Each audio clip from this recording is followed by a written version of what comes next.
Halo semuanya, kembali lagi di channel Kelas Bintang.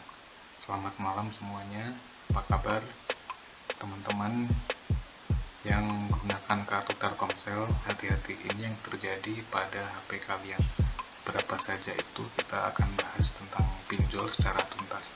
Tapi sebelumnya saya harap kalian sudah subscribe channel ini agar terus berkembang dan memberikan informasi untuk kalian yang sedang galbay.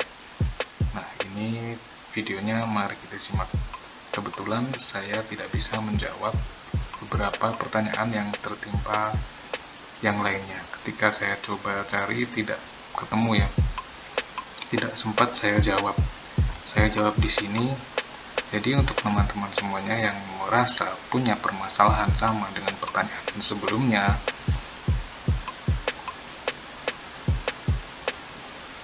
seandainya kalian ada galbay 5 pinjol, perhatikan dari kelima pinjol ini, saya yakin ada 3 ataupun 4 yang tidak menghubungi kantor atau pihak keluarga kalian.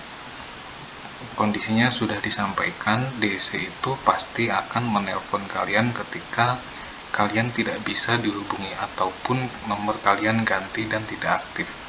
Nah, itulah perilaku DC sejauh ini yang saya ketahui. Jadi, kalau seandainya galbay kalian saat ini itu sudah mengganggu pekerjaan, berarti itu dulu yang harus kalian selesaikan. Contohnya di sini ada beberapa panggilan dari Kredivo. Kalau seandainya kalian dicicil hari ini, dia tidak akan datang karena jaraknya dia datang hari ini, bulan depan dia tidak akan datang. Nah, kalau yang datang banyak itu biasanya kita tidak bayar dan kondisinya daerah itu dekat dengan tempat kerja kita, bisa seminggu 3 kali ataupun 2 kali karena jaraknya dekat. Nah, untuk menghindari dia datang, kita harus selang-seling. Jadi misalnya yang paling gawat itu ada Kredivo, ada Tunaiku, kemudian Aku Laku yang sering datang itu bisa selang-seling dibayarnya pinjaman online itu.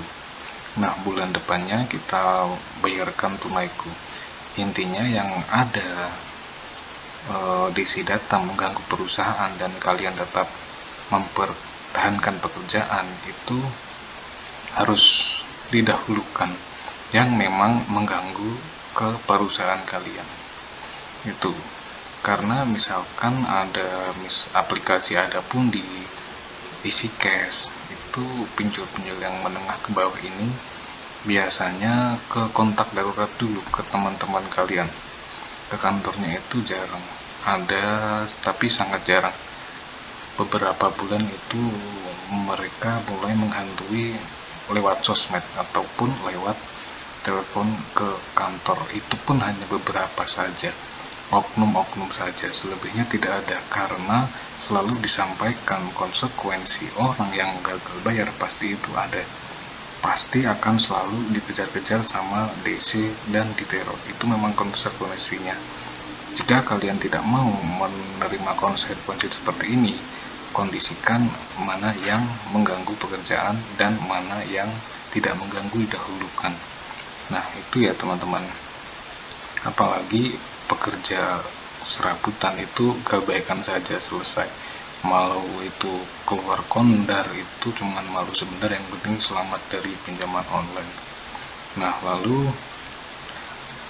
ada updatean untuk pengguna dari Telkomsel. Ternyata baru-baru ini Telkomsel mengalami yang namanya kebocoran data.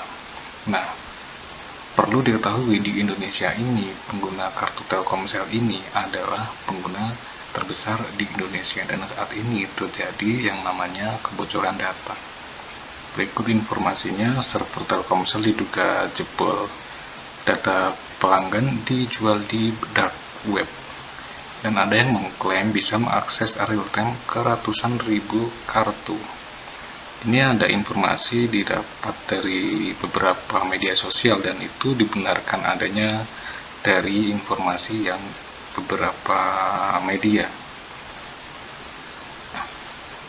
Nah, seperti informasinya, apakah ini terkait juga nomor gak jelas menelpon yang dimana isinya itu pinjol dan SMS yang berupa penipuan seperti koin pulsa atau hadiah uang tunai itu, maupun super grand prize apa gitu. Dan itu banyak yang mengatakan bahwa ia dalam sehari bisa menerima 10 nomor tidak jelas. Kemudian dia banyak yang menawari pinjol, dan karena tidak bisa diangkat karena pakai aplikasi Get Contact